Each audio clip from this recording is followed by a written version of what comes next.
Y ahora, como habíamos prometido, la segunda entrada. Hoy tenemos un programa con doble entrada de historia argentina y se la damos para que lo conduzca Leonardo Castañero. Adelante, Leonardo. Sí, yo iba a hacer una pequeña reseña de la entrevista de Yataití Corá entre López y los aliados, para situarnos un poco en la época. Sí.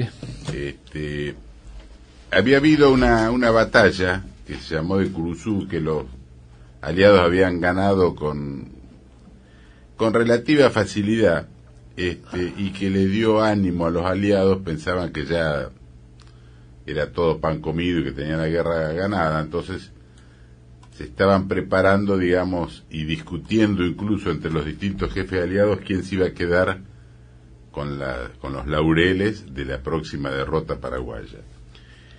Mientras tanto, López y los paraguayos se empezaron a armar trincheras en Curupaití, que fue precisamente donde Mitre fue brutalmente derrotado, que murieron 10.000 argentinos, 10.000 aliados y 192 paraguayos.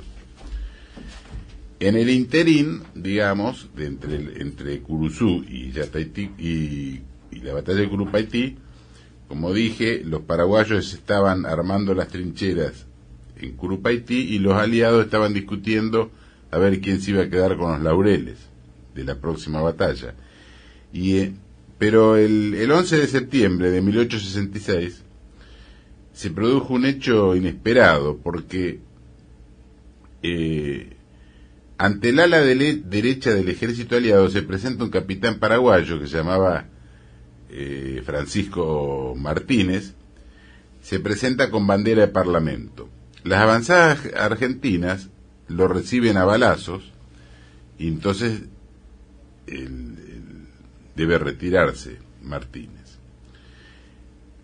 Pero al día siguiente insiste otra vez y vuelve a aparecer frente a las tropas aliadas y le logra entregar una nota del mariscal López invitando a Mitre a una conferencia a realizarse en el lugar y horario que Mitre quisiera o eligiera.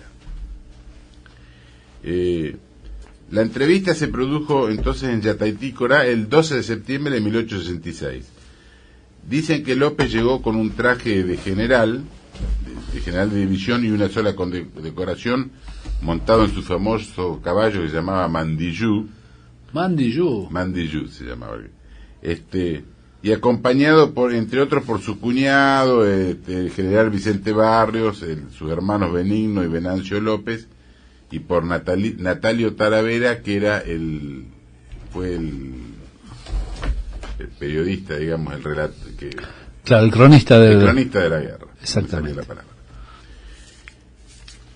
Mitre, en cambio, llega con un traje de lo más desconcertante.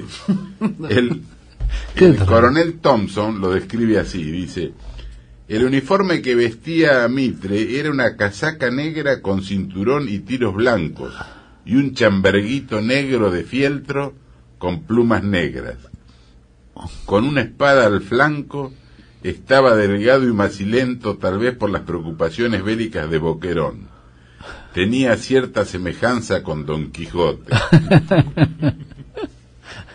Entonces, en vez de yelmo llevaba un gorrito con plumas. Sí, un gorrito con plumas. La cuestión que se aproximan las dos, digamos, delegaciones, y cuando estaban a una distancia de 40-50 metros, echan pie a tierra y se acercan, se dan la mano,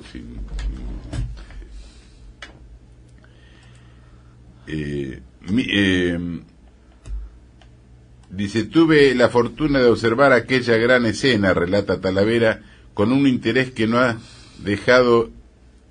decaído en las 5 horas que duró la entrevista. Y entonces después se hace referencia a distintos episodios que, digamos, que sucedieron durante la entrevista. Dice que daba un aspecto fantástico aquel acto tan trascendental, el lugar en que se producía la escolta del general aliado con sus corazas amarillas y sus banderas rojas, y los jefes oficiales que lo acompañaban. Dice, siento general, le habría dicho López a Mitre, siento conocerlo tan tarde. Y dice, ya nos conocimos en el año 61, le contesta Mitre, cuando usted me hizo el honor de visitarme en Buenos Aires. Cierto, le contesta López, pero entonces usted me habló de libros y no de política. En realidad lo que había pasado en el 61 no era que López había ido a visitarlo a Mitre, había ido a hacerlo arreglar con Urquiza, porque Urquiza se lo iba a comer crudo, tenía sitiado la ciudad de Buenos Aires. Tanto es así que por eso Mitre lo llamó el Leopoldo de América, y después a los 4 años le inició la guerra contra la Triple Alianza contra Paraguay. La entrevista dice que fue cordial. Talavera relata que el general Hornos y Flores fueron llamados por Mitre para saludar al mariscal López. El último demoró como media hora, y si bien no le veía ni conocía a tal general, sus maneras y prosopeya me descubrieron desde luego el famoso gaucho oriental, mientras el general Hornos se distinguía de manera diferente. López le recrimina fuertemente a Flores, porque le echa la culpa de que había sido el causante de esa tragedia tan grande que hay. Incluso Mitre le pide lo manda a llamar a Polidoro, el brasileño, que no se había presentado, pero Polidoro se niega porque dice: las instrucciones de su majestad me ordenan librar batalla con ese hombre, no tengo instrucciones para tratar con él ni para entablar relaciones sociales. De la entrevista no se conoce bien todos los detalles, porque López y Mitre hablaron a solas. Se intuye, digamos, se supone, que López le habría ofrecido parar la guerra, incluso renunciar él, incluso Thompson y otros generales dice que López llevaba la renuncia en el bolsillo,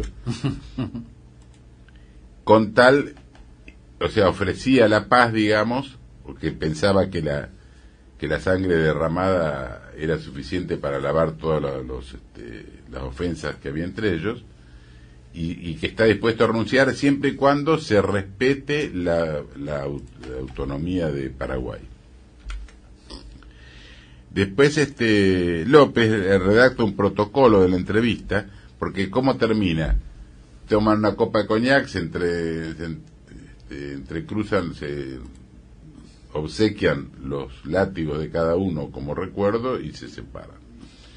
Y López redacta el protocolo de la entrevista, que dice así: Su Excelencia el Mariscal López, presidente de la República del Paraguay, en su entrevista del 12 de septiembre invitó a Su Excelencia el General Mitre, presidente de la República Argentina y general en jefe del Ejército Aliado, a encontrar medios conciliatorios e igualmente honorables para todos los beligerantes, para ver si la sangre vertida hasta aquí no puede considerarse como suficiente para lavar las mismas querellas, poniendo término a una guerra más sangrienta de América por medio de satisfacciones mutuas e igualmente honrosas y equitativas, garantiendo un estado de paz y sincera amistad entre los beligerantes.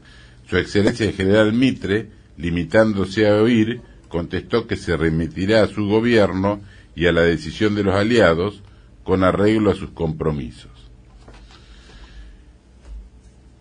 Ahí es cuando se despiden y Mitre va a hablar, digamos, con Flores, con Polidoro, y le contesta lo siguiente: Cuartel General de Curuzú, septiembre 14 de 1866.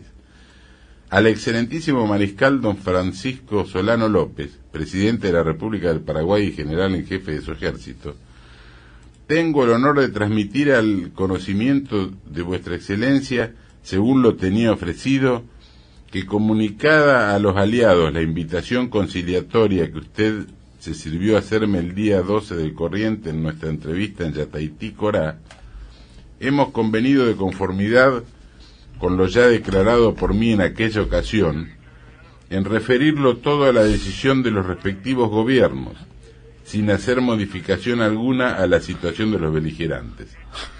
O sea, le rechaza, digamos, la posibilidad de paz.